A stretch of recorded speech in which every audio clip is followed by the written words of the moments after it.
Hey, everybody. David Rand here with the Liberty Portal podcast. Thanks so much for tuning in on this new, our third live stream. Third live stream. We are still sans Joe, down our one ginger, and also down about 190 IQ points with Henri not being here.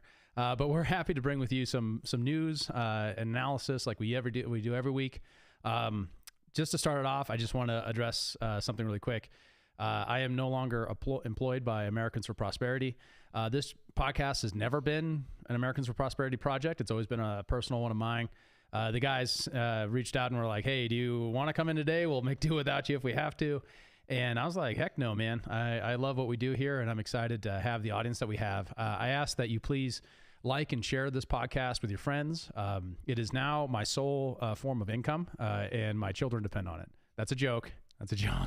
But I'm really excited about this project, and I hope that we can build this audience so that people can have a cohesive view of how the news and how politics and culture are working in the direction of freedom or the direction of the state control. And I believe that message will work, especially if you compare us to the folks in this field. We focus on the white pill. We focus on the upsides, the downsides. We talk about all of it, and we're not here just to clout and make everyone afraid. We're here to make sure that people are fully informed with all the context that they need in order to understand their world and sense make. So with me today is Quigley, a.k.a. Kyle Mann. Kyle, Quigley, whatever you want to call me. Yep, I'm here. I am locking down the table. They let me out from behind the scenes again, so I have to cover for all the people that are missing right now. So, and of course, Evan in the back pressing the buttons. Yep, that'd be me.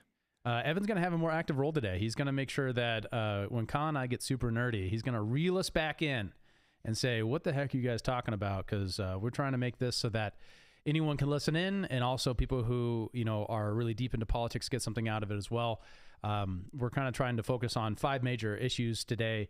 The Trump Townhall, of course, was a major implied, issue this year or this week. Sorry. 2, E-Verify is very important, very controversial issue that got risen up this week. Vice News closes shop. Tucker Carlson goes to Twitter, and Title 42, a very important immigration law, is being suspended at the border, I think in a few days.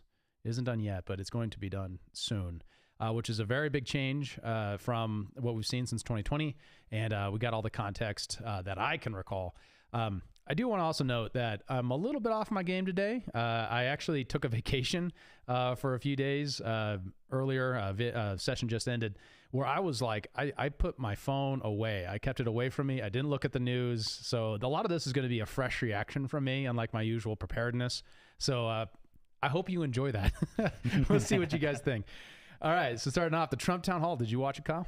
I did watch the entire thing, and 10 out of 10 would recommend watching it. It was very fun. It was very enjoyable. It was my initial impression was CNN was obviously trying to kind of farm certain clips from him. It felt very much like that. It was very combative between the woman, I can't remember her name, Kathy or something. And she looks like a Kathy. Yeah, it was very. I don't know what a she's Kathy looks she's like. very Kathy. Trump, it was kind of, they tried to keep him bogged down with talks of the 2020 election and with January 6th. Once things started moving into things like Ukraine and the abortion conversation and stuff like that, it started getting a little bit more interesting. And I think Trump was much more in his game. There was the clip of him calling her a nasty woman, which went pretty viral, but it was interesting and it's well worth watching. We got some clips here for it too that we'll probably dig into in a second. Yeah, so from what I saw from it, I was very excited about the way he approached the Ukraine question, specifically we're rejecting her framing, which I think is a perfect example of the current dialogue we have as a country when it comes to this particular foreign policy issue. Is how do we think about Ukraine? Do we think it about as a battle between good and evil, or do we think of it as a battle between peace and more war? So let's cue it up and take a look. All right, 1 second. Want to make sure volume's all good. All right. Be absolutely. Do you want over. Ukraine to win this war? I don't think in terms of winning and losing. I think in terms of getting it settled so we stop killing all these people and breaking down this country. Now, what do you? Can I just follow up on that? You said you don't think in terms of winning and losing. Mr. President, can I just follow up on that because that's a really important excuse me, statement let me that you just just follow made up. there. Can you say if you want Ukraine or Russia to win this war? I want everybody to stop dying. They're dying. Russians and Ukrainians. I want them to stop dying. And I'll have that done. I'll have that done in 24 hours. I'll have it done. You need the power of the presidency to do it. Be absolutely. All right. Yeah. So as far as like, there's a couple things to break down from that. Before that clip, one of the things he says is it never would have happened under his watch. Well, in fact, it probably happened in part because of his watch. Trump, after he was elected, there was a bunch of accusations that he was actually a Russian Manchurian candidate, that he was actually a secret, ally of Putin there to have Russia take over the United States or some madness.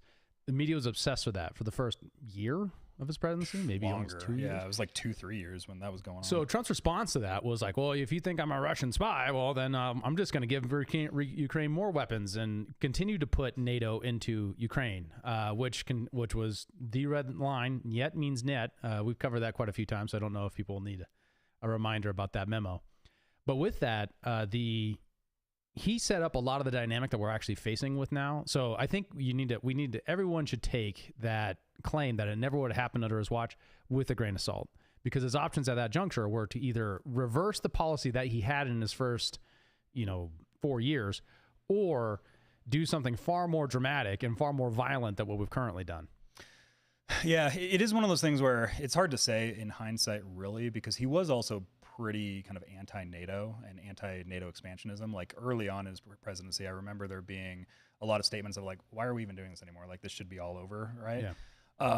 And like, I think Biden being acting president right now, I think definitely was a catalyst for a lot of this stuff. Like, we had a lot of the stuff that was going on with Burisma and Hunter Biden earlier on in the Trump administration. Like, if people remember, Trump's original impeachment was because of a quid pro quo of like whether or not Ukraine would get weapons. They would have to investigate the Hunter Biden Burisma connections, which I mean are legit. Yeah. The Burisma connections, whether or not the quid pro quo is legit or not, like people can make whatever they want to make out of that. But yeah, it is complicated. Like, would it have happened? Would it not have happened? It's hard to say. Yeah, in my opinion. but what I did think he did right there was mention that the dynamic isn't a simplistic, this isn't a video game, guys. This isn't a movie. This is war. These are real people dying. And that the aim should be, how do we get to peace? And seeing it as, oh, we have a bad guy, Putin, and a good guy, Zelensky, and what we need to make sure is that the good guy wins, is a childish way to look at this problem. What we need is a way to look at this problem to say we have sociopathic, crazy people in charge of the world, and what we need is peace and prosperity and people who are holding them accountable to a standard of peace and prosperity. This whole concept of that, what we need to do is make sure that the good guy wins at all costs. Well, what does all cost mean? Nuclear war? What does all cost mean? Every Ukrainian dies? For what? What is it? So that Russia can cut a peace deal eventually with a new government in Ukraine and get the Donbass anyways? I mean, what is the point? Additionally, that I do think one thing to note on that, was Trump anti-NATO? I think it was in a sense. I think the biggest part rhetorically, he definitely was. His policy was allied burden sharing, which totally makes sense. Keep in mind, some background on NATO. You should stop us about these things, Evan. Evan knows what NATO is. NATO was founded during the Cold War in order to fight the Soviets, right? So it's an ally. It's a so-called defensive alliance in order to fight the Soviet threat. That effort for NATO was, built up over 50 years over that course of period of the 1950s, 1940s to of course, the 90s, where it really lost its purpose.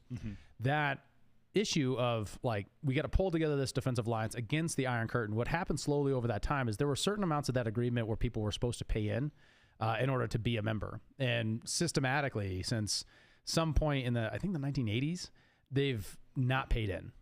Our allies. More and more of NATO's budget is just the United States protecting the world. These are large socialist welfare states. Socialist, not really, but socialist in the Bernie Sanders sense, not in the technical sense. These are large welfare states that spend a tremendous amount of their income, their national income, on welfare programs, but don't spend nearly the amount of money that the U.S. does. So Trump's point was, well, we should have them actually follow the agreement, which is totally reasonable. I mean, of course, if not they should spend more on security threats directly in their area, right? Because the person closest to the problem has the best incentives to actually solve that problem. Now, what is the problem with that? Well, NATO has expanded consistently eastward through Clinton, through Bush, like it kept going. Yes. So of the original like 10, 11, we're now up to 20 something different countries. And of those countries, that agreement as they join NATO is as if the United States had to protect all those, countries, sovereign nations of Europe, as if they were United States, right? So them attacking, Germany is the same as them attacking Florida. Now, that's the same commitment. Is that an overextension of American foreign policy interests? I would think so. I think we should be more restrained than that. We don't have an incentive to care about Germany. Germany has the incentive to care about Germany. Our incentive is to make sure that we protect our country, that we are one of many countries, not the sole, empire of the world designed to protect the entire world from everything. Well, and also like just put yourself in Russia's shoes right now. Like here in America, we have we have a Monroe Doctrine, which is anyone out east can't enter our sphere of influence, or else it's big problems for you. Like this in Ukraine is essentially the same thing as like this is their Cuban Missile Crisis. This is us putting weapons right on their borders. We're funding weapons right on their borders, right? Mm-hmm. And also to kind of go back on what I was saying with Burisma, because I think we kind of glossed over that, and a lot of people might not know what that is. A lot of people have probably heard about the whole Hunter Biden Ukraine connection with this energy company called Burisma. What happened back when all that was going down was that this energy company was very much on the pro-Poroshenko side. Is that his name? Poroshenko? Mm-hmm. And when Poroshenko got ousted and he had to flee the country, you had this energy company now just being like, well, shit. So they were like, oh, we got to go on to the Ukrainian side. What do we do? Let's get the vice president's son on board. So we have this kid for the vice president at the time. Like Joe Biden was the vice president at the time. You end up having him. He doesn't speak the language. He doesn't know anything about energy policy. He doesn't know any of this stuff. It's just like, let's make him a board member and give him $6 figures a year. And now we have our connection in with the American government, right? Nice work if you can get it. It's very, very good job. If anyone's looking for someone like that, I am here for you. I am very good at doing nothing. But you see how the corruption and the money politics works here, and how people kind of bribe their way into things. In the whole Hunter Biden laptop situation, you had there was money going to the big man, right? And that seemed to be Joe Biden. That's not, I don't think, confirmed that it was him, but let's be clear. So what we have is from the laptop, the Hunter Biden laptop, which was a news story that broke in October of 2020. Maybe late September, and then suppressed on social media, that we've now discovered was actually, a CIA, FBI situation. Intelligence was telling Twitter and warning them about this. That is there's going to be Russian and disinformation that comes. Additionally, that former CIA operatives, up to 50 of them, signed a letter saying they had all the telltale signs, and that they were asked to do so by the Clinton campaign. Who? The Biden campaign. Biden campaign. Yeah, wrong election year. My bad. So, we now know this. They testified in Congress that this is what they did, that this was a specific operation that's collaborated between the Biden campaign and these intelligence operatives, who are former intelligence operatives. So that the contents of that had emails from Hunter Biden, talking about this big man and who he was running interference for, or basically lobbying for on the behalf of Burisma, an energy company in Ukraine. That looks like quid pro quo. That looks like a son benefiting off of the powerful connections of his father, is the political controversy that was not heard in 2020 because of the social media companies' policies, because they listened to the government as they suggested that they take action on the story. So how does that wrap into Ukraine? So you have the situation where Trump is accused of being a Russian puppet. Meanwhile, the very thing that that the Biden campaign was actually had stronger connections into Ukraine at that same time with Hunter Biden, so that he then actually, increases the tensions in Ukraine in order to prevent, create the public perception that he's a hawk on Ukraine. And then Biden becomes president. and has all the crazy incentives that Biden has now in order to, put pressure on Ukraine and keep Ukraine independent. Not to mention that a long-term, very long-term standing, foreign policy point of view from the Biden administration, that America's job is to be the policeman of the world. He voted for all the major wars of the last 20 years. Yeah, he definitely supported NATO's actions in Kosovo. And one of the things I want to know is that while we say NATO is a defensive alliance, they've repeatedly not been a defensive alliance. They've repeatedly been an interfering alliance in other nations' internal politics and disputes and things like that. Oftentimes in the name of humanitarian rights, ostensibly, and in the name of, good things that they say, but ultimately maybe causing more pain than actually solving it. Well, that is the big thing, is like, NATO is the offensive arm of the Western Empire, right? Like, that's pretty much what it is. That's a really edgy way to put that, Kyle.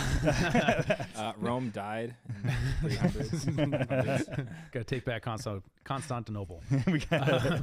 No, that is a way to think about it, and I don't think it's completely inaccurate. NATO can be independent. It can push back on America, but it very rarely does so because we fund it, because we do all them. And that's one of the reasons why America hasn't complained about them not funding their fair share, is because it gives us the clout to swing our club around and hit people that we want to hit. Well, yeah. Stop smiling at me, Evan. Well, it's like we act and pretend like the United States and all these European countries aren't all just one big thing. Like, it just seems like the Republic has expanded. Like, we now have more, like there's different sectors of the empire, and like the America is the cultural center, but like Europe is, they're right along with us. And NATO is the diplomatic tie that brings us all together, right? Well, imagine this, it's a useful framework of understanding the geopolitics of everything. Like, on paper, are they all the same thing? No, but in reality and in practice, they're all kind of the same thing. Like, they're all together. A piece of evidence of that is we know from both the Snowden leaks and the recent CIA link, or CIA, what was it? The intelligence leaks. That America, it was the Discord, the Discord papers, the Minecraft server papers that we covered a couple weeks ago.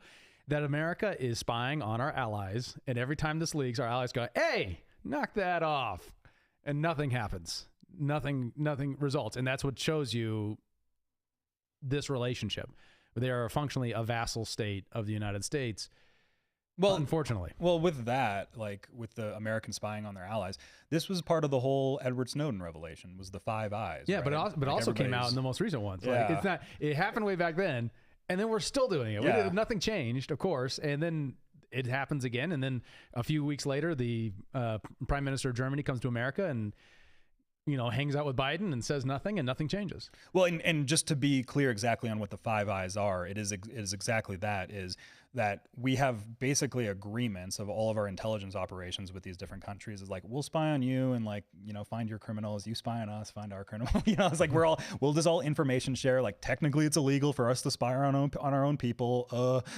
Like that's basically what it is. Yeah. So if MI6 spies on an American citizen, it's okay. Yeah.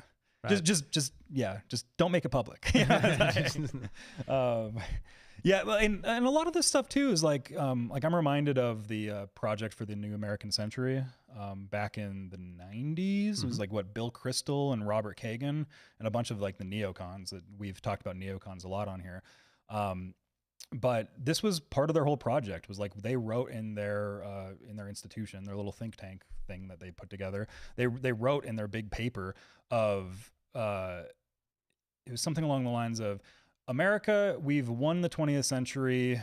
We have no real threats anymore. So what we got to do to project our image into the world is we got to fight all these wars. Like, that's essentially what what the paper said.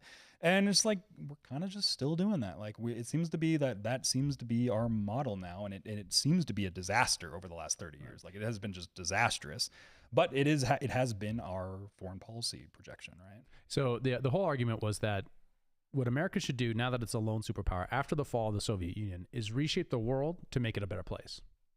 Mm-hmm. Great on paper. The globalists. Unfortunately, it's drenched in blood. That's the reality is what it called for was America to dominate the world in a good way. And the problem with dominating the world is it's not possible to do in a good way, because freedom, it's completely contradictory to the freedom and sovereignty of other nations. To say that what we need to do is make sure that everything goes well during our time as the lone hegemon, knock over dictators we don't like, install, republics, and because republics don't fight one another. These are the sorts of arguments that were made by the neocons at that time.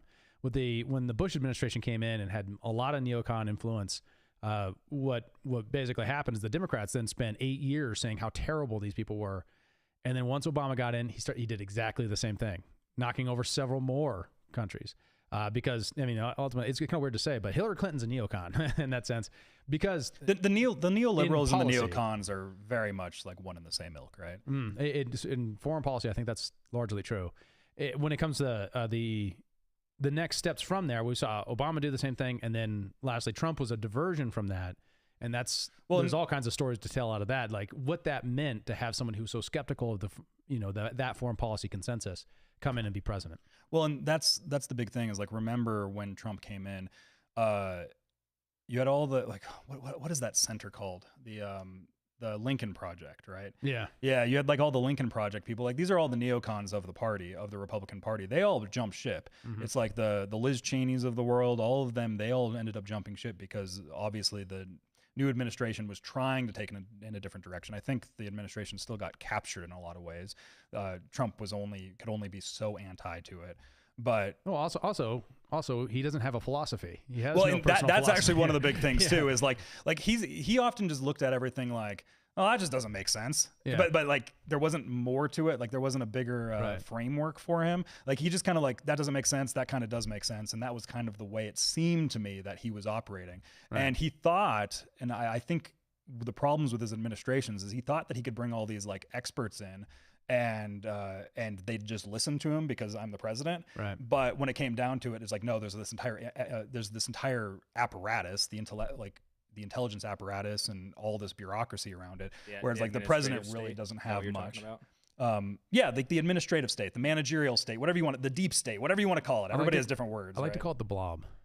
The blob. The blob. Yeah, and that is what it is. It's like this big amorphous blob. It's not like, it's like quasi-emergent, but also quasi like you put in the right things to make the variables go. If you're if you're powerful, like it's not like Illuminati controlling everything from the top. It's just like this, it's like you have people just like poking at it and they're trying to make the variables go different directions, right? There's a culture. It's predominantly a culture of DC. And one of the interesting, so I spent a little bit of time actually living and working in DC back in the day. One of the things I noticed, and I was literally there during the Snowden drop and during Syria and during these, controversial foreign policy and intelligence. The first stories. Syria, right? The first. Yeah, the first attempt to get into Syria with the Obama's red line. Yeah. And one of the things I noticed was even me as somebody who's a big skeptic of American foreign policy, I didn't know as much then as I do now. But even then, as my instincts as a libertarian were very skeptical, what I saw and what I felt was incredible, right? It was like this pressure that was just omnipresent everywhere around the Capitol and everywhere you would talk to or go to. You go to a cocktail party, people are talking, and everyone believes the same thing, and you're the only one who doesn't believe that, and you're like, am I the crazy person? It's a subtle thing that isn't, I really agree, it's not centrally planned. It's an emergent phenomenon, although it doesn't mean that there isn't power involved, where people are selecting the people who are like them and moving them up into positions of power so they can consolidate their holdings. Yeah, like that's my problem is like with a lot of the different frameworks that people have with this is a lot of people are like, oh, it's just like Klaus Schwab's at the top and they're doing the thing, right? Or it's just like, no, it's purely all emergent. It's like, no, it's somewhere actually in between. Like there are people that are trying to take control of this blob force, whatever we call it.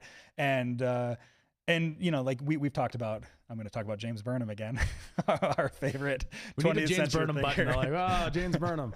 So the person that nobody thinks about, but they should know about. This is his whole concept of the circulating elite is like, this is kind of what the purpose of the Ivy League schools are. This is the purpose of like these like blob entities in places like DC is you like pick people out and you find who's able to kind of, it's almost like a weird like eugenics thing, right? Like where it's like, okay, we pick the right people. It's like, oh, you put people at Yale and those people are going to date and they're going to promulgate the next generation of elites, like that is kind of the way that it works, but it's not like centrally planned of like, oh, we're going to do this, we're going to move these pieces here. It's just like, this is how things work. Right. No, I think that's right. The idea of the circulating, what that means is that James Burnham's idea is that all societies ultimately are aristocracies. There's always a hierarchy that necessarily forms. And even in democracies, there's always a group of people who are, because of merit and because of family ties and because of all these institutional links, will rise to the top and tend to control power. His theory is that you actually, there's lots of problems with that, because when you deny that and then it actually happens, you have this cognitive dissonance with your social ethic and with your actual social reality, right? And so we say that we're a republic where, the most intelligent and, best people are going to run for office and then serve for the public. That's our cultural and political mythos. What he says, what actually happens is that you have all the same people from all the same schools who are all related to one another actually run everything. And when you think about the fact that Barack Obama and George Bush are second cousins, you really quickly get yourself into the situation like, wow. I mean, what? You say Barack Obama and George Bush? Yeah. Through Barack. Yeah. Yeah. Wow. Let that settle. Just think about that for a second, right? Well, it's not that he got it because of that, but it is, he went to Harvard and he's connected to these people. And like, there's a reason why he was raised by a banker in Hawaii. Like there's a substantial amount of, if you know the biographies of these people, when you get into, how they get into positions of power, oftentimes it's not the mythos. It's something much more hard-nosed than that. And it isn't a conspiracy. If it's a conspiracy, it's a mutual conspiracy in the sense that it's two people agreeing, wink, wink, about, their agreed values and then advancing those values. Yeah. They're part of the same religion, right? So like we're all on the same team. Like we might have a few different doctrinal differences, but we are, for the most part, on the same team. We have the same vision of where we're headed, right? Mm-hmm. Yeah. Well, and that's one of the things is what I've been noticing, and I've been noticing this about because I do a lot of stuff in like the tech space, crypto and things like that. I'm noticing a lot of these like disaffected Silicon Valley people, like tech billionaire types. They seem to be coming out, studying John Burnham or James Burnham. I always call him John. Yeah, Andreessen just had a big Mark podcast. Andreessen's like a big Nietzschean study James Burnham type of guy. Like Elon seems to be in this kind of category, but there's a bunch of like smaller level people too that they're very much like, if you listen to some of these big podcasts in the kind of the tech space, they're very much talking about like the need to create a new counter elite. And that is something that Andreessen's very much big. Andreessen made the first browser, the first internet browser. Yeah. And he's also OG on Bitcoin. Yeah, and he's A16Z, big venture firm, and bringing back the rise of bourgeois capitalism, as Burnham called it. He's very much big on that, and it's something that I notice is like I think Elon's in the same realm. Like he sends a lot of signals on his Twitter that if you're not like informed on things, they would mean nothing to you. But it's just like what he's doing is like he seems to be like pumping certain currencies and things like that through his Twitter. Wow. And it seems like he's trying to like boost certain people's code. wealth. Now we're getting conspiratorial. No, it's just like there was a thing that happened 2 days ago where it was just like an investment went up 2x. And it just happens to be what one of his baby mama Grimes was involved in, and you're just like, and she just happens to be exiting the project now, and you're like, okay, there's some things that are going on there, like trying to build up new counter elites and stuff. One of the places where this is emerging is in the AI area right now. You have the effective altruists, which became popularized with Sam Bankman-Fried, and now you have this new group called the effective accelerationists that are kind of coming up. And there seems to be a very big libertarian versus central planning divide on AI in the direction that AI is going right now. Interesting. But yeah, I'm digressing, but it's formulating in multiple different avenues. We gotta dive into AI one of these times because it is one of the topics that we've kind of mentioned a lot, but we haven't dived into what is it, how do we talk about it, how do we think about it. But I need to do some research first because it's not something I know a lot about. Yeah. If we want to continue with the Trump stuff, we have a clip pulled up from that focus group, which I found fascinating. This is great. Right? This is great. And this is definitely dive into the media angle of what this thing meant, not just Trump's comments, but how the media operates and how to think about our culture with the media.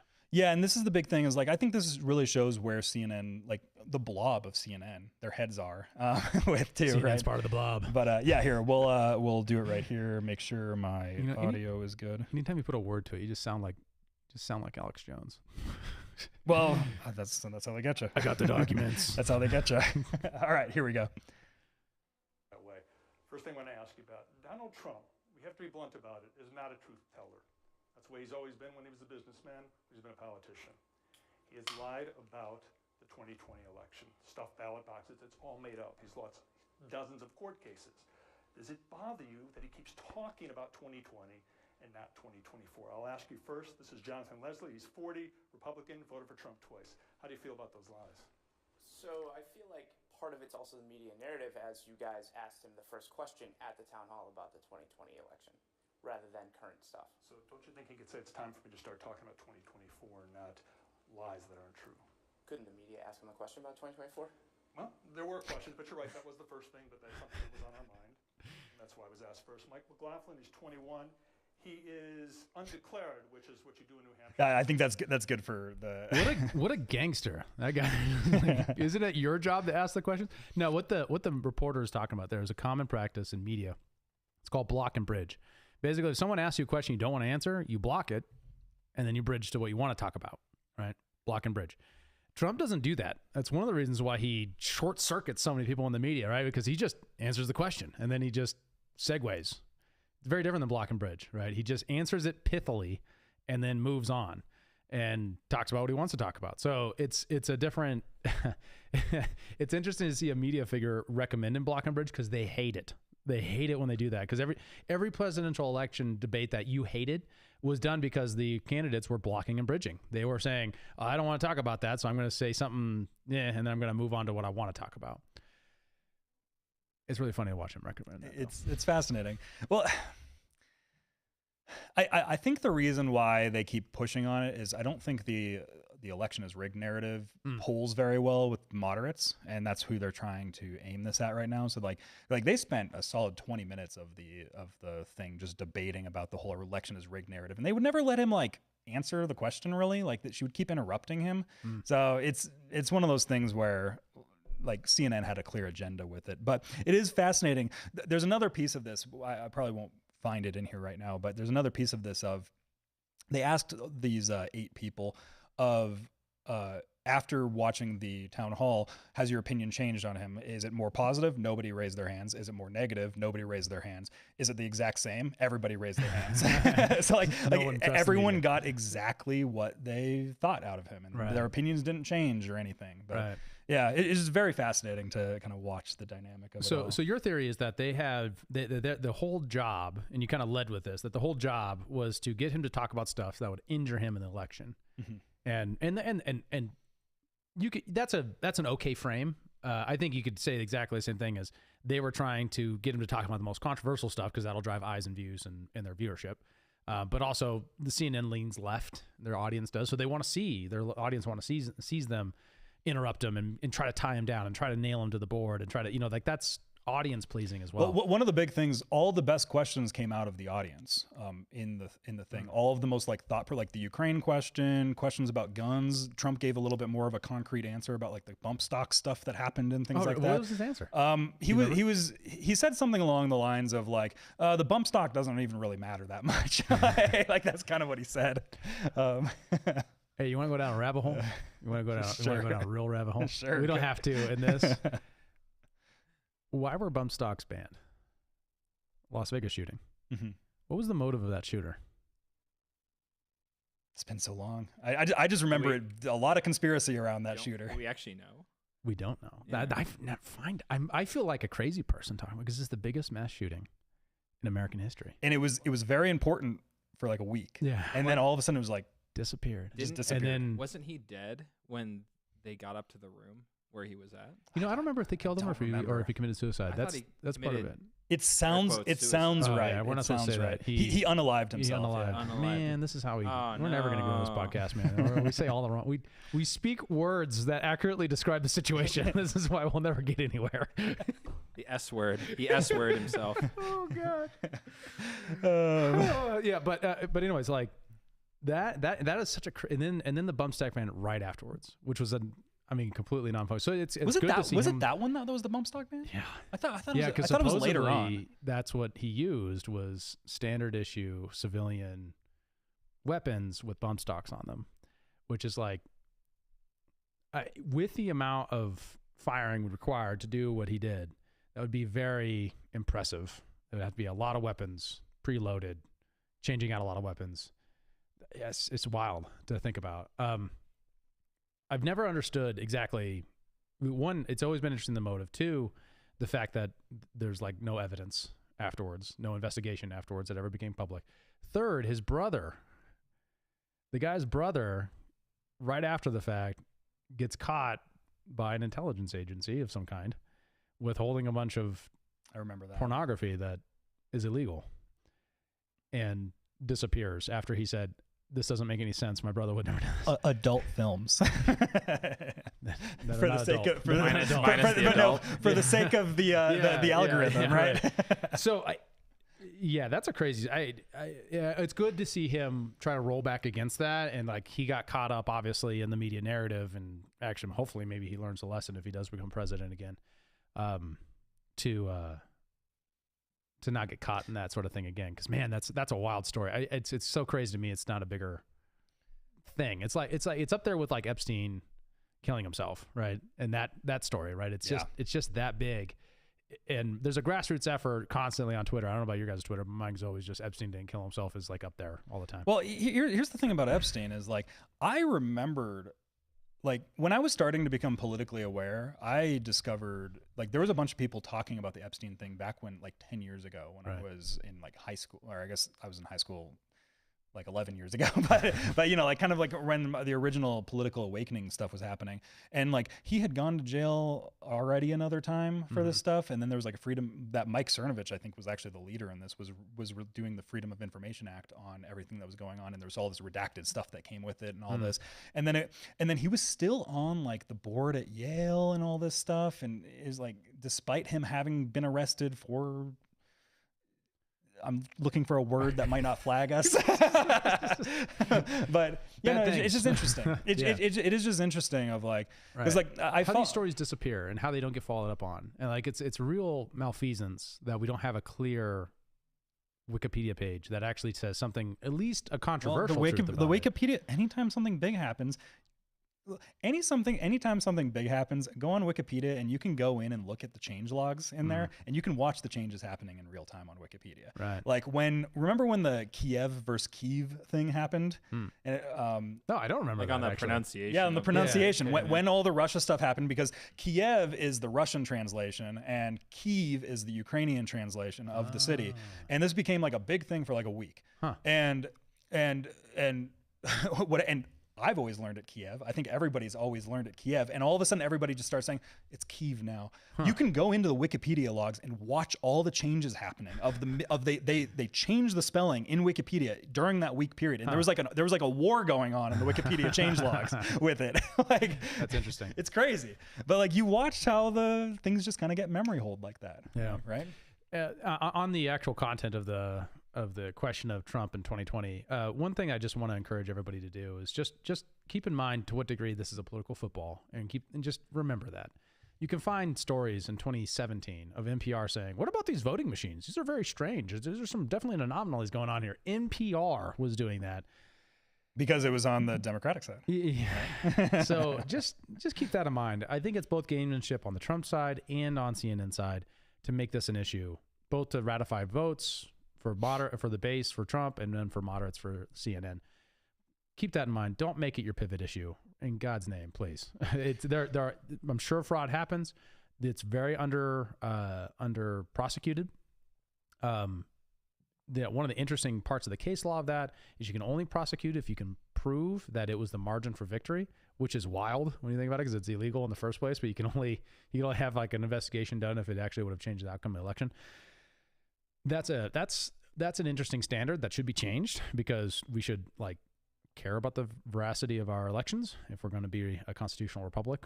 I'm going to, I won't say too much on this, because this is one of those things that gets you flagged on the algorithmic god. Darn it. But like there are certain things that I think are more warranting of investigation that I've seen in various places. It's not enough to prove to me that there was like blatant illegal activity in certain areas. The thing that's more interesting to me, and what I think Trump's kind of pivoting to now, but he just kind of keeps the election as a rig narrative, you know, right? Yeah. But the things that's more interesting to me is a lot of the election changes that occurred through like these grant programs from a lot of big companies. during in the guise of protecting our elections during COVID and stuff like that. Like you had like $400 million coming in from Facebook. You had like $300 million coming from the Knight Foundation. You had Open Society doing a bunch of stuff. And there were like these grants going to mayors to being like, hey, this is how we should change the election in this city. And that happens to be where a lot of Democratic change the election process. Yeah, the process. And the mayors would be like, but doesn't that need an act from the legislature? And they'd be like, here's a bunch of money, here's a grant program. Right. And so like there's a lot of things that were like that is like very shady to me. And a lot of that's like, is some of that illegal? I don't know. I don't know if it is, but it is probably like, not. But it's like the maneuvering and changing, and the Republicans in that area got very outplayed in the election. I think there's questions to be raised about the process, and there should maybe be more digging into it. There has been a lot of digging, but it always just gets kind of like buried because people just kind of don't want to hear about the election being rigged and stuff. Right. But it is just interesting in that regard. Yeah. We're all exhausted by election rigging conversation. Yeah. Like, cause that was a thing in the Tucker Carlson hard transition. I remember in the Tucker Carlson Elon Musk interview, Tucker Carlson had to ask Elon of like, why don't other billionaires like Mark Zuckerberg kind of do what you're doing and fighting for free speech and stuff like that, like, and trying to like have balanced platforms. And Elon said, he just like looked at Tucker and he was like, it's my understanding that Zuckerberg donated $400 million for election efforts in order to boost Democratic get out the vote stuff. Is that true? And Tucker's like, yeah, I guess that's true. Billionaire wars, you know? Yeah, it's gotta be weird being a billionaire, right? You're up there with like 5 other people, you know, I guess when you're at his level, 100 billionaires, right? That's a whole nother level. Yeah. And you're up there and like, there's like 5 of you and you're all like, I gotta own a media company just so I can tell jokes about how stupid you are. It's like what we're doing, but on a bigger scale. Although one of the things interesting about, because Elon just announced his new CEO, and it's like somebody that's on the executive, like an executive chairman of the World Economic Forum. Well, it's like a subcommittee, isn't it? Yeah. It's hard to tell with a lot of these WEF people, like how exactly involved they are. Because like one of Klaus Schwab's, I mean, this is an interesting just case study on how the blob forms really, is one of the things that Klaus Schwab does and the World Economic Forum in general is they have this like young world leaders or something, the YWL program, and they just kind of like spray and pray with it. Like they'll just take like anybody that's like a rising star, they'll be like, come on in, you can be a part of us. Well, the goal is to build influence, right? And if your goal is to build influence, you're not going to be a purist. You're going to be like, you're going to try to bring people to your stuff, and you're going to give them a great experience, and then hopefully you're going to build influence over them. And that's soft power. That's not hard power, right? That's not like taking a club and going to raise taxes by beating someone over the head. That's just the soft cultural influence that you can build by having a relationship with someone and then talking to them about the things that you care about. Well, and exactly, like some people on here, Ivanka Trump was one of these people. Tulsi Gabbard was one of these people. Like they sprayed and prayed. And Trudeau. Trudeau, yeah. Putin was on there. Really? They removed him during the invasion. Putin was on that list. Vivek Ramaswamy was on there, and he's somebody that's been hypercritical. He's been like complaining about it on podcasts. But that's funny. But like who's they just again? He's the Indian guy the like Indian millennial that's running for president on the Republican side. That's very interesting. Oh, okay. Yeah, we talked about it before. He has a very interesting message about like what is America, sort of thing. Not just make America great again, but what are we? We got to come together and answer that question of why do we exist as a country before we can make ourselves great again. Does he have some sort of answer to that question? Yeah, no, he's got very compelling messaging. Yeah, he's somebody that you have to listen to him on 3-hour podcasts. Like, like he's very interesting. And he's done a bunch of podcasts. Like he's been on Tim Pool. He's been on a bunch of people. Yeah. He's launched a podcast as part of his campaign efforts, which is the first time I think I've ever seen that. But there's actually an interesting question on the rise of technology and how it's changing campaigns right now. Like both of us have campaign experience and stuff. Is Robert Kennedy Jr. and Vivek are hard on the podcast circuit right now. Right. And it is just interesting to watch as like there's like a new medium. Even an old guy like Robert F. Kennedy understands the necessity of him, of like he's not going to get a fair shot because of his views on vaccines and the CIA may be killing his uncle. So he understands that he's not going to get a fair shot in these places. So he's going on podcasts, and it's interesting. No, it's a huge pivot from any other election we've seen before, right? Where digital media has taken up a bigger swath. This is because Gen X is becoming a larger part of the voting population, and they listen to podcasts. Millennials more so, they listen to podcasts more so. And then additionally, the narrative control, right? If you're a dark horse candidate, if you're trying to break in from the outside, you can't go through the gatekeepers. You got to go around them. And that's a great thing about the internet. I'm still a techno optimist. We have the ability to go around the gatekeepers, and that's amazing. We should appreciate and be grateful for that. Well, this is only going to continue to become more relevant as the boomers start to age out. And because most of their media consumption comes from legacy media still. Yeah. Well, it's almost, it's more you think too. It's like 80% still. Yeah. Right. And I just happen to know these because of research I've done on, for my old job, that, as far as for that age bracket, yeah, it's about 80%. For everybody else, you're ranging 60 to 70% in the digital space of where they get their news and where they form their opinions. Yeah. Well, and yeah, who's still watching cable news if you're under 40? Like, I just can't no one imagine. Who's paying for cable news? Who pays for cable? Yeah. Well, and it's just there's just a certain technological, like all the new technology growth is always going to be generational. Like, I'm a big crypto guy. That's how I always like. There's no point really in trying to, in my mind, of like us trying to have this like decentralized monetary system and stuff. There's no point in my mind of like aiming for people that are 60 years old for like they're stuck in their ways, like they're like, and of course they are. Like they've had certain things. There was big resistance for credit cards when they originally came out. Like this, it was like very weird, for people to use. It's like I just use cash, Yeah. But it's the same thing with the media going from cable to podcast networks and YouTube and stuff. It's just like some people just aren't used to having this app that they use. They're not used to this. Yeah. So back to the Tucker Carlson point, he has announced a new project on Twitter specifically, which is very interesting, right? Because Twitter's not known as a video audio platform. It's known for text and image. And I got to wonder if they're kind of trying to break into that space the same way Spotify has broken into the podcast space out of music. If they're trying to do that with someone like Tucker as kind of their flagship. Well, Elon wants to convert Twitter to X, the everything app. Like that's what he wants to do. What? Yeah. I don't know what that is. What's the everything app?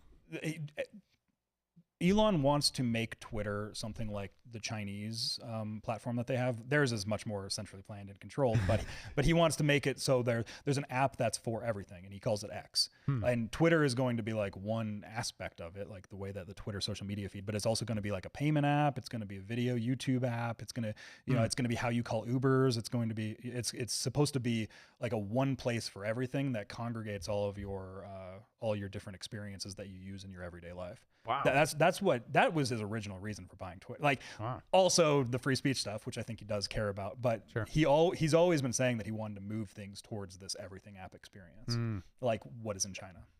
Very interesting. But the Twitter thing is interesting with Tucker because I'm sure he's under some sort of. He's under a non-competitive. What is the non-competitive? Non-compete. But he never signed off his social media accounts. As part of that. So I think that's kind of what this is like. Well, I still get my Twitter It's interesting between the contrast of that with if this is a contract negotiation between Fox News and Tucker Carlson, right? So like they're probably trying to push back and trying to get the best settlement they can for each. So this is a shot across the bow. At least that's something I read Brian Stelter say about the whole thing, that this is like trying to get an end. Oh, that's a good settlement. I'm going to find that clip. The Brian Stelter clip is amazing. So you're meaning that Tucker Carlson is using that announcement as leverage with Fox? Yeah, they're saying that I'll go do my thing. You guys better pay me more. Well, his announcement for would that have been before he was fired though? Because like now it's over, right? Like he's still in negotiations. He's still in it's a little more complicated when you get to that level. His video where that says that I'm back has 126.8 million views, and that was May 9th. When that was released. So it does show his reach. Like right now everybody's kind of looking at it like obviously that's going to drop down over time, right. But if he just starts a subscription model on Twitter right here, like I have to imagine so many people, at least for these first few months, he's going to be raking in so much money from a subscription service. He's just behind us. He's catching up to us. He's catching up to us. Actually, that raises the I'm going to look up that Brian Stelter clip 1 second. It was fascinating to me. Keep going. Keep going on stuff. I'll jump to a different topic because I have no idea what else to talk about in this topic, but we'll just cover it quickly because it's just hilarious. Vice News has closed down. Vice News was a new age, new media agency that did a lot of very edgy reporting for some time. I loved their work on lots of different issues. They covered everything from like truckers in Africa and the story of like people who do long haul trucking in Africa and what that's like. That's a really cool one. They did a thing on Vice Sports, did a great one on things like medieval knight competitions and like fighting competitions, stuff like that. Really cool reporting. And for some time they were like that. And they kind of became like I don't know, MSNBC hardcore, I guess. I don't know what you would call it. But they just became kind of a leftist outlet, no longer doing as much original reporting, more doing commentary, doing a lot of, public policy criticism, more so than like new original reporting that they were kind of founded on. And definitely not as much on the edges, becoming more mainstream. And eventually, they've, as of this week, closed up shop. Unfortunately, we're not going to have to get the opportunity to make fun of Vice News anymore because they got really awful there towards the end. But that happened this week. So wasn't it? I thought that it was only a certain branch of Vox that closed down. Vice. Vice. Sorry, Vice. No, Vice News, like their main news service. Yeah, they filed bankruptcy, right? Yeah. Isn't that what it is? Oh, well, someone could buy them up and. Yeah, you might be thinking of BuzzFeed. BuzzFeed News closed down, but not the other parts of BuzzFeed. Tornado. Yeah, right. Another article, right? And just saying, I'll just talk about the same stuff that they talk about all the time, which is like, why do people with green eyes and blonde hair have this particular feature? I don't know. That's the article. It's stupid. All right, back to Tucker Carlson as analyzed by the worst reporter ever. No, I'm kidding. No, this clip is wild. Like we might not go through the whole thing. It's 4 minutes, but Stelter. Like it's wild. A lot of talk about like how are we supposed to police him? Like there's a lot of talk like that. Yeah, the Orwellianism is here. Awesome. Yeah. 1 second. Let me make sure my audio. You're supposed to cue this up before. All right, some more breaking news. Right now, former Fox News host Tucker Carlson announcing that he is relaunching his show, but this time it will be on Twitter. Take a listen. Starting soon, we'll be bringing a new version of the show we've been doing for the last 6.5 years to Twitter. We'll be bringing some other things too, which we'll tell you about. But for now, we're just grateful to be here. Free speech is the main right that you have. Without it, you have no others. Well, he made that announcement in a 3-minute video posted to his account. Remember, Carlson was fired from his primetime Fox News show last month. He is reportedly giving up about $25 million to break his non-compete clause to launch this new program. We want to bring in special correspondent for Vanity Fair, Brian Stelter, who covers our industry like nobody else. Brian, first things first, what do we know about this new show he's launching? Right, Carlson says he's going to bring it to Twitter, which of course is owned by Elon Musk. And in some ways, that's a really interesting alliance. Musk was one of the last guests that Carlson had on his program before his program was canceled 2 weeks ago. We know they've been speaking in recent days. And now Carlson has this outlet, this way to put on a new version of his right-wing talk show right there on social media. But this is also Carlson's way of sending a message to Fox. A little bit of TV news nerddom for a moment. When Carlson was fired, he was basically put on the bench by Fox. He's still an employee. He's still getting paid, but he wants to negotiate his way out. Fox has been maybe taking a while to have that negotiation. Maybe Carlson was getting a little frustrated by that. So what he's doing today by announcing this new show is he's challenging Fox, defying Fox. He's basically saying, you're going to sue me for breach of contract? What are you going to do? I'm going to bring my fans to Twitter. So what we're seeing here is a deepening dispute between Carlson and Fox, and Carlson now using Twitter as leverage. And the question is going to be, will his audience follow? Let me play something Carlson said in his announcement. Take a listen to this. Amazingly, as of tonight, there aren't many platforms left that allow free speech. The last big one remaining in the world, the only one, is Twitter, where we are now. Okay, well, a weird clip for them to fire from misinformation, disinformation, all-out lies, anti-Semitism, racism before Elon Musk took over, and now it's gotten kind of crazy, right? Seemingly unmoored, if you will. Will anybody be able to police what Carlson says? Or is this the point? It's just a free-for-all. I think this is the point. It is a free-for-all. It's what Elon Musk wants to provide. This move by Tucker may cement the idea of Twitter as... All right. This Note, he said misinformation and disinformation. Let's review. Misinformation is when you tell things knowingly, intentionally mislead someone with false information. Disinformation is things that don't follow the mainstream narrative of what they want you to believe about the things that matter.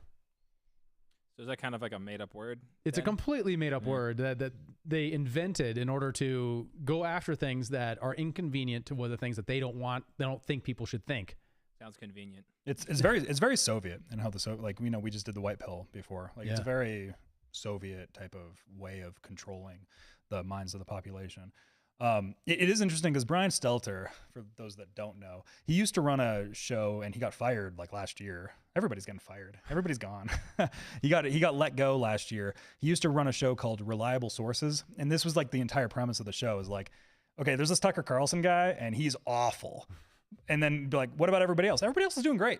that was the premise of his show, was like, he's supposed to be the watchdog of the news. And it's just this Tucker Carlson guy that's awful, you know? But yeah, no, but just imagine for them, he's saying this guy who, you know, is making this point about free speech is going to a platform that is more open than they used to be. Still not completely open, but more open than they used to be. And that place was known for mis and disinformation, not selling the thing that the mainstream press believes that they should be talking about, or policing people's speech more. And that's a problem because he would be able to speak on that platform. This is going to make it worse. Meanwhile, Tucker Carlson was the largest grossing viewership on cable news, period. Ever. And they're over here saying like, this is a bad move. I'm just like, what are you talking about? You have a fraction of the viewers that he has. He's doing way better than you are. It doesn't mean he's perfect on everything. I definitely don't agree with him on everything. I'm only talking about Tucker Carlson because he's a consequential media figure. It's not because we subscribe to his views. But definitely don't go into the situation where you're thinking, the whole problem with this is that people are going to speak more and we're not going to be able to stop them. That is horrendous and horrifying, and I can't believe that MSNBC can get away with that nonsense. Well, Tucker's been the only interesting person inside the corporate press. Like, he's the only one interestingly putting out stories that like nobody is willing to talk about. Like he's the one that put out the whole RFK, CIA, JFK tapes. Like, he's the one, and you know, there is an element of in the January 6th thing. And the January 6th thing, which got kind of shut down, which is interesting. I think that's a little not a coincidence that. I don't think that's quite a coincidence that when he released those videos, what was it? 3 weeks later is when it was announced that he was. Yeah, fired. it was like he was doing all this stuff. Like, he had the January 6th stuff, and I guess there was like a backroom deal with McCarthy on that for him getting those. I don't know if those are actually owned by him or by Fox, because he was supposed to have like a bunch more stuff that was going to be coming in like the next day, and it never happened. So I don't know what happened there. You know, there is the Elon Musk interview happened the week before all this, which is interesting that he's going to Twitter now. With that, but like, he has been just the only interesting person in the corporate press. Like, you know, like, he's coming out and saying that here's the leaks from the CIA about the JFK stuff, and it's like nobody else wants to cover that. Like, it's such an interesting. That's not interesting or important. Like, this is the thing is like, people will say, well, it's for, you know, the reason for the problems with all the media is for clicks and for money and stuff like that. It was like, no, that would be something that would drive clicks. If you wanted to drive clicks, you would do that. No, there's clearly like, it's the blob, it's the agenda, it's the whatever this thing is that we call it. We should just call it the blob. I like that. Yeah. It's just the blob. But it's clearly not for money at the end of the day. Right. There's better ways to make money. They're not doing it right now. For sure. I mean, I don't think NBC is, especially. Or CNN, like any of them. Yeah, right. Although, with Tucker getting fired, it's the first time that hour that got beaten. Really? Yeah. Who beat it? I think it was CNN. Wow. Yeah.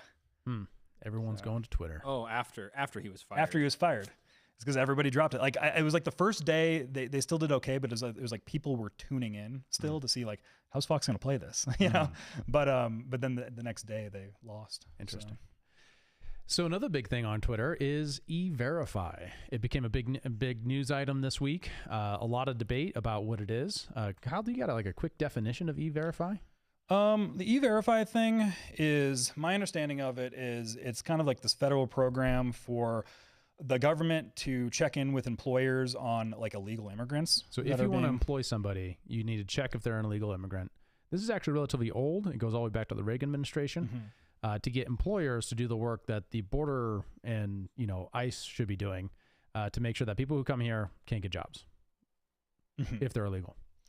Where Thomas Massey has probably the best congressman. Well, that's my favorite congressman, Thomas Massey. He's come out saying, because you have a lot of like Trump people, right? Like this is a way that's stopping illegal immigration, as part of the MAGA narrative, right? But Thomas Massey's coming in and saying that, well, no, like, yes, like that it could be possible, but there's all these other things that are going to be attached to it of now the federal government is just going to have this on-off switch for people's employment. What happens if you don't take the medication that oh, I said the V word. Oh man. What happens if you don't take the right medication that you're supposed to have? What happens if, you say some no-no stuff on your social media and that's not what, the social credit society wants, right? Like these are the questions that Thomas Massey is bringing forward right now, which I think are very important questions, because right now we have everything, the border crisis, all this stuff's happening right now. And now it's just like, well, here's the solution, E-Verify, right? Right. And, in the same way that you have the Patriot Act coming in after 9/11 and, it's the same, it's all the same strategy, right? Leveraging an actual problem in order to empower the government with new powers that could be used and abused against American citizens. That's the story of the Patriot Act. That's the story of what was the TikTok banning bill. I forget what it's called, but we talked about it a couple episodes ago. Restrict. The Restrict Act. And Thomas Massey is making the case that E-Verify could be very well the same thing. Now, talk about social credit system. What is it? A social credit system is a program in China that basically ranks all your behaviors that are trackable by the government through devices and public surveillance about what you do and how you contribute to society, and saying that people who contribute more should be rewarded for that, and people who undermine the communist society should be punished. Do we have that in America? No. Would some elites like to see that? Probably. A lot of the folks are, it's interesting because we had some interesting central bank digital currency, which is tied in with a social credit system, debates this last legislative session. One of the things I discovered was a lot of people are looking at that issue as if it's a completely tinfoil hat. Like there is no social credit system, that doesn't exist and it can't exist in America. And I would suggest to you that if that's your point of view on that, that you take a minute and just remember your history. This is a country that definitely propagandized its own people after World War I. It locked up people who did all kinds of, relatively, completely peaceful things for opposing a war, of an unjust war that we should have never been in. They did the same thing in Vietnam War. They did the same thing, for certain groups of people post 9/11. We had internment camps in World War II. Yeah, right? Based upon race. The idea that it can't be done here is by far more naive and conspiratorial in a naive way than the idea that if given the power and if given the right creativity and combining of the right systems, that we couldn't get that in America. I think that's a very silly idea. We should be vigilant about the idea that the government should rank order the value of its citizens and tell people exactly what they're worth and what their liberties are based upon whether or not they contribute to society in the way that the government indicates is the best way to contribute to society. In a state of freedom, you decide how to best contribute to society, and people reward you based upon that value contribution. And that's what we call the marketplace of ideas and the marketplace of goods and services. Every time you contribute someone and solve someone's problem by giving them information they otherwise wouldn't have, that's why we do the podcast, or solving a problem with them. You're an electrician, you got to hook up their house. They need electricity, and so you pay them for it. Those ideas where individuals choose the aims of their life, that's what freedom is. As opposed to a social credit system where the government says you have to contribute in the ways that we predefine are most valuable, and we're going to reward you accordingly. That is Orwellian, terrible, statist. I can't come up with enough adjectives to describe it. So I think if E-Verify, which is a doubling down of the current verification system for illegal immigration, is empowering to that, I think that there's good justification for people to be skeptical, to research this and to understand how we can best advocate against it if it's true. Well, and I think that, there goes into something I want to hit on is what you said about the naivete of people that are just like, well, there's a bunch of bad stuff that happened, but we're like different now, right? Like there's that type of attitude that often persists, and it's like a plague that exists in my mind, where you end up having like, you know, we talk a lot about the intelligence apparatus, the CIA, the FBI, stuff like that. And people will recognize like, yeah, sure, the CIA did bad things in the 50s, the 60s, the 70s, the 80s, the 90s. And there were no reforms that happened since then, but now they're fine, right? Like, you know, like, right. Well, there's the church committee. But then what we said is all the things the church committee did, the Patriot Act got rid of that in the National Defense Authorization Acts, preceding the war on terror and during the GWAT, all doubled down and completely turned over a lot of the things that the church committee actually reformed the intelligence agencies on.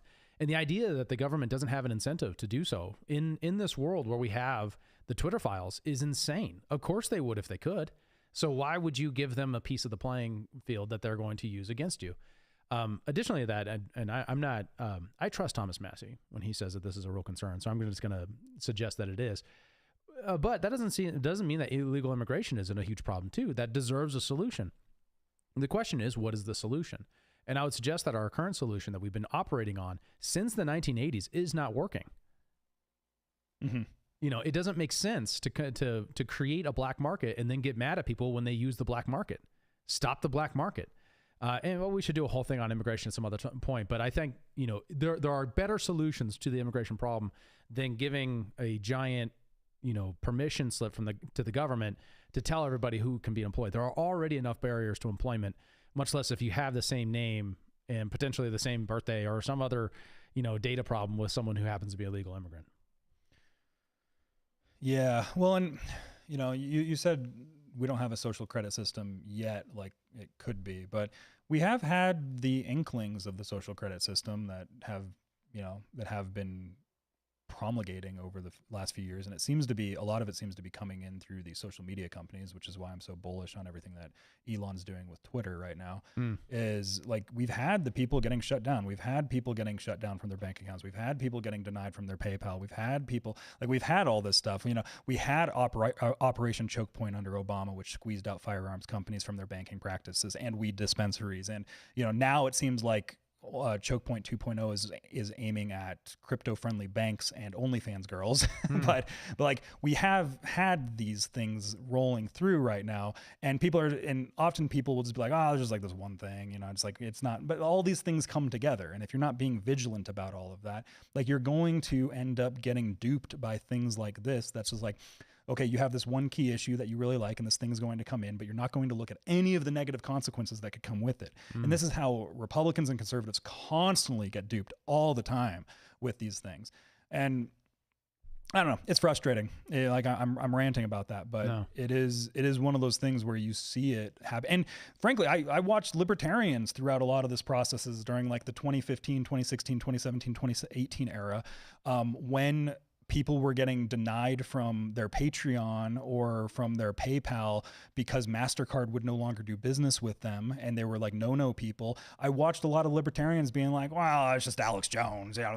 Right. And you're just like, I don't think you actually believe in the things you're talking about, if that's the case, if that's the avenue that you're taking with your mentality right now. Like, I don't truly believe that you believe in the things that you're claiming that you're supposed to be supporting as part of this ideology you're a part of.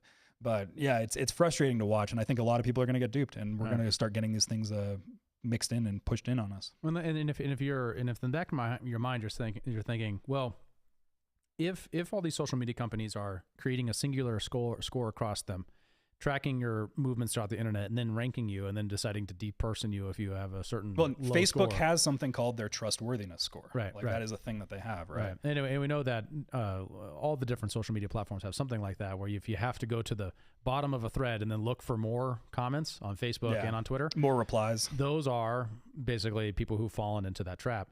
And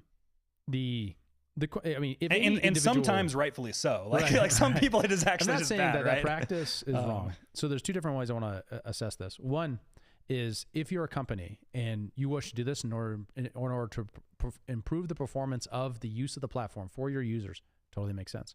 If you want to use this across social media companies in collaboration with other companies in order to make sure that people are toxic on one platform, come to your platform, you can more quickly keep them from making your platform toxic. That makes sense. That said, if we know anything from the Twitter files, is that the government has been highly involved in the process of censorship for some time now. Once that happens, we have a very improper role of government getting involved. We don't know to the degree that is when it comes to the unpersoning of people. I haven't seen that in the Twitter files so far, but I do think that there's a tremendous amount of people should be concerned. And then additionally that, there's nothing wrong with criticizing a private business for their business practices. So a private business, especially if you believe that free speech is more than just a legal status, that it's also a value, that it's actually also a value, that value is in tolerance of people's point of view, even when you disagree with them, because what we want to hear are all the bad ideas so we can remember why we don't believe them. If you just suppress the bad ideas, what happens is it actually gives them voice. It gives them a dark place to fester. And if you bring light to that place, those ideas are then vetted, and people can rediscover why those are bad ideas. And that's one of the problems with unpersoning, people like Schmandu Schmate. He's back now. He's back now. I don't know if the algorithm doesn't like him, but the folks like that is that it actually creates more environment where his ideas cannot be vetted, where he looks like a victim rather than somebody who is vulnerable for criticism, and people don't have a space where they can do so, especially because I can't even do so, even though I have lots of criticism of the guy, because I'm afraid it's going to get devalued in this algorithm if I say it, because they won't be able to know if I'm criticizing them or not. One of the things that you said, and this is a big mind virus that's among libertarians that I just have to stop talking to libertarians when this comes up. It's just like, I'm just like done. Like I can't have this conversation is precisely the thing that you said about like, you can still criticize private companies. Because like every time I'm just like, I don't like what this company is doing right here. I just get the libertarians bickering around me. It's like, it's a private company, can do what it wants, like, and it's just like, okay, I'm done. We can't have this conversation. Like there's no mind there. It seems like you got these like triggers, and you just got to formulate your thing there. Something I've noticed with that too is libertarians. Some libertarians that I've met have they'll say that when the consumer are making the free choice of voting with their dollar and not engaging with the product. Like, I agree. For example, Bud Light, right? Right. Anheuser-Busch right now, because I've seen lots of people on Facebook who are making fun of anyone who's boycotting Bud Light because they think that's not that big of a deal. Yet they do the same thing. They do the same thing whenever this is a little bit of this is kind of just an idea on the top of my head, but making a cake for the gay wedding for gay weddings, right? Like that's a big deal to them, but because they don't believe something, they don't think that's a big deal when they have someone like Dylan Mulvaney, whose primary demographic on her social media platforms are children or kids, people below 18. Yeah.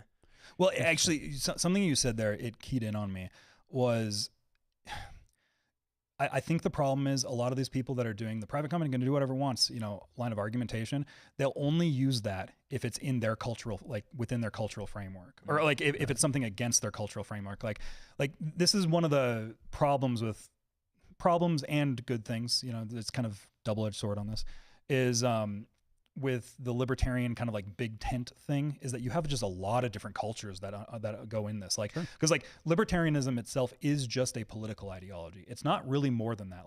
It's one piece of the puzzle of larger philosophy, but it is just a philosophy about government. So you have a lot of people that subscribe to the same general political philosophy, but they don't subscribe to the larger picture world views, right? And what that ends up causing is like, that's where you end up getting a lot of you're not a real libertarian, right? Because all these people actually just disagree about very fundamental things about how the world works, but they agree with each other on the government use of force and the philosophy around that, right?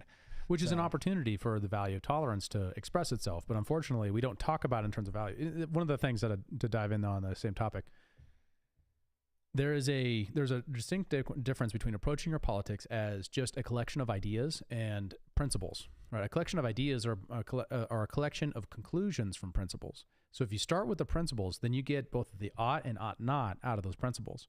Let me explain. So if you believe that everyone has equal rights, you can advance that idea through your public policy points of view about taxes and about, justice and about criminal justice and about other ideas, education, all kinds of things. So you can make that point and advocate for that and agree with a wide variety of people. Once you get into the, what you ought to do, what should you advocate for actual policy?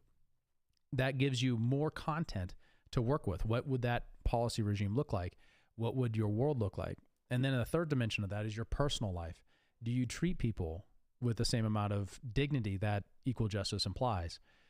Each one of those dimensions of ought not, ought to, and then your personal integration of those values into your life, each of those things are different layers where you can actually practice those principles, as opposed to just having a collection of policy points of view that you agree with.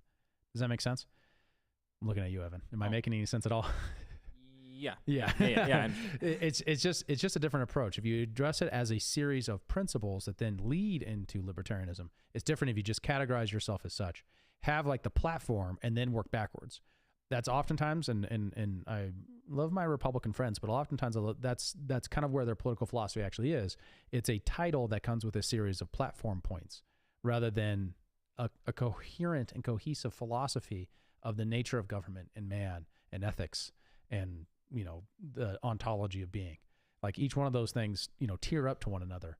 That, you know, libertarianism is trying to integrate those things into a political platform that actually helps people live free and prosperously. While that helps you in those moments where you're trying to navigate, well, it's a private company, but I disagree with its practice. Well, that disagreement, how do you anchor that into something real? You can use libertarianism for that. Is it treating people with dignity? Right? Is it treating people equally with equal rights and equal deserving of value to be able to contribute to society? Does it treat people like as if they're problems to be solved or as inherently good and valuable, you know, contributors to society if you gave them the opportunity to? That fundamental belief in people, that's libertarianism too. So like there's a lot to, I'm just making the point that the ought can be applied to a private company and that you shouldn't see these things, and you often get into these disagreements only when you see it as private good, public bad. So jumping back into immigration if we want to, unless it looks like you're doing your up eye thing. So I'm thinking like he wants to talk more about it. Well, no, I was just, it is something of like, there's a certain, I'm much more about like the general ethos of a person rather than exactly like their politics. And like, I like the frame because like I'm your like kind of classic Rothbardian anarcho-capitalist. Like I'm a straight anarchist. I don't believe in government. But like I've come to my conclusions largely from like the psychological field. Like I came from like Nietzsche and people like that. And where most libertarians tend to come from much more of an economic point of view, and that's how they arrive. Like the economics was something I tacked on later onto the worldview, right? So I'm tending to be much more focused on like groups and communities and how their like collective ethos brings them together and how that works. And yeah, I don't know. I could rant about this further, and I don't think I should right here. Like we should probably do that another time. We'll do a deep dive on Kyle's personal philosophy. Yeah, well, yeah, but yeah, we can go into immigration. I also have this this clip from Sherman. Is that his name? Yeah, Mr. Sherman, and on the whole, well, the government just makes money out of thin air clip, right? Too. Oh. We could do that. And I forgot what's his name talking about. Was it DOD? No, the former Comedy Central guy. Man, that was a good story. He's talking about inflation. Jon Stewart is talking about inflation, and he's talking to some guy, and it's absolutely, Jon Stewart makes every error you can make on inflation. We'll cover it another time. We've talked about inflation a lot. This clip is 14 seconds, so we want to cover it. All right, we want to do it. Start to close this thing out. Let's do this thing. 1 second, Evan. Let me just get this up there. Oh, yes. Yeah. Mr. Sherman. This is some Bitcoin stuff, and this is the perfect time to do it because Henri's not here. All right, here we go. Crypto bros make money literally by making money, and they've made over $1 trillion out of thin air. They'll accuse the U.S. government of making money out of thin air. Maybe we do, but we're the U.S. government. Crypto.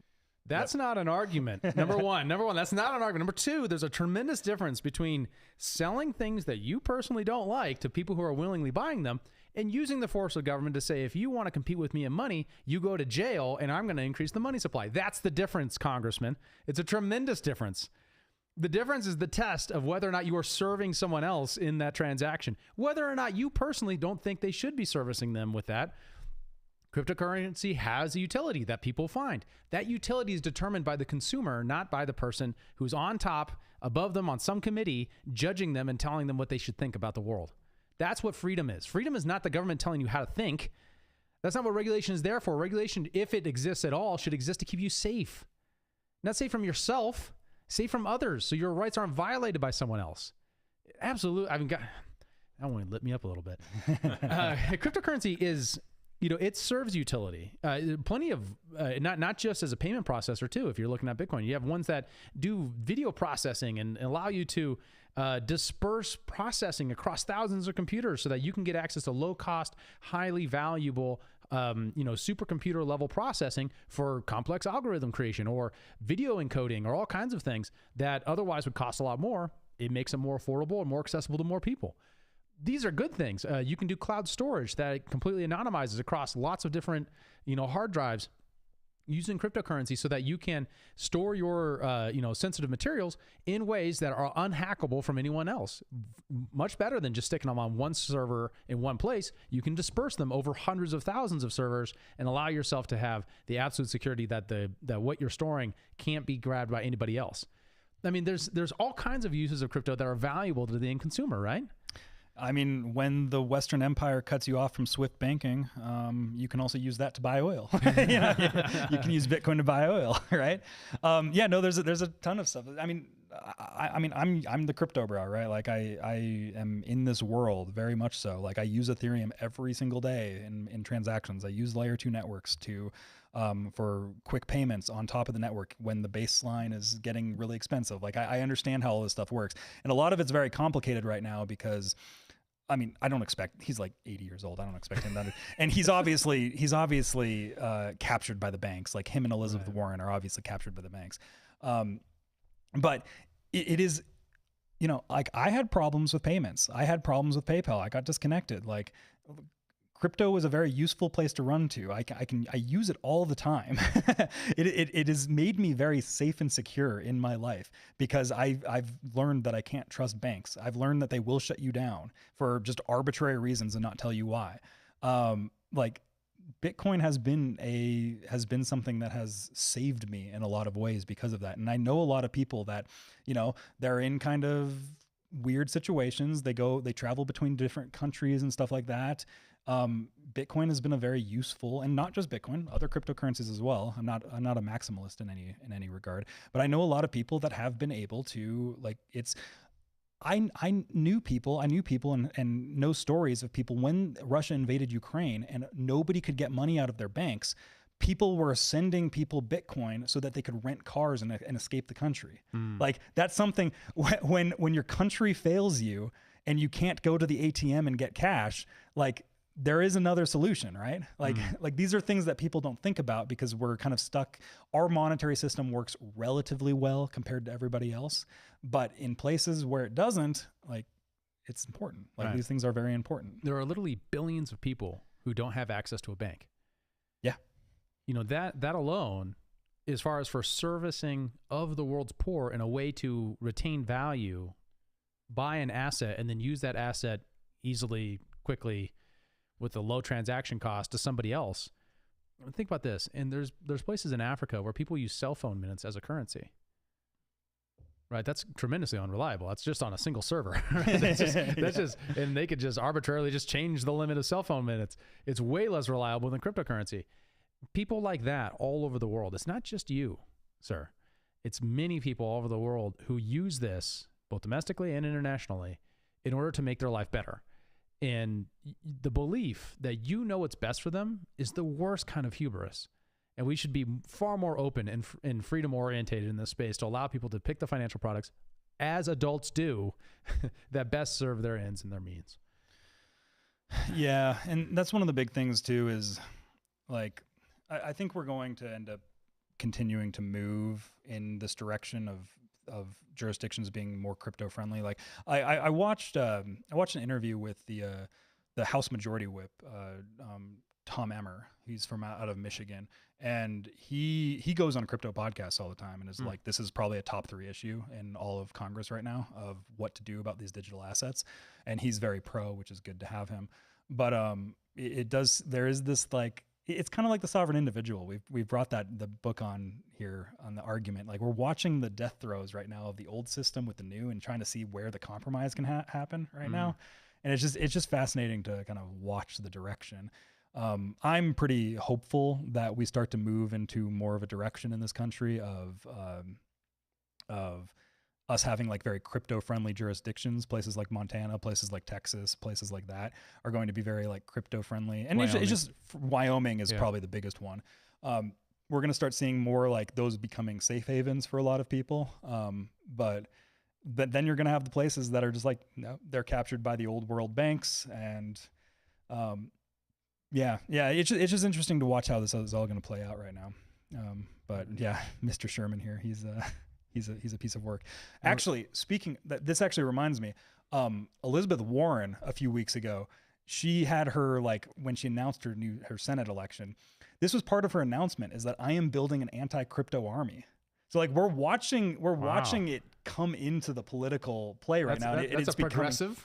It's becoming well, progressive. Isn't she like a young person's candidate too? Isn't she supposed to be like right? No, am I wrong? Elizabeth Warren has always been captured by the banks. Oh, I have ever since I've watched her, it's always been very clear to me that she was this like pretending to be Bernie Sanders, but is actually just captured by the banks candidate. It's always seemed that way to me. And it's so clear when she's on the finance committee and the things that she says, that's just like, oh, you're literally just being fed talking points from the banks right now, like that don't want this. But no, it is just interesting because we're watching the partisan dynamic play out where it seems to be, and you're watching it's breaking a lot of people's brains in the crypto space there's a lot of these like lefty Silicon Valley people that came into the crypto space and they're just like, I don't know what to do because like my team is anti-me, so they don't know what to do about it. Right.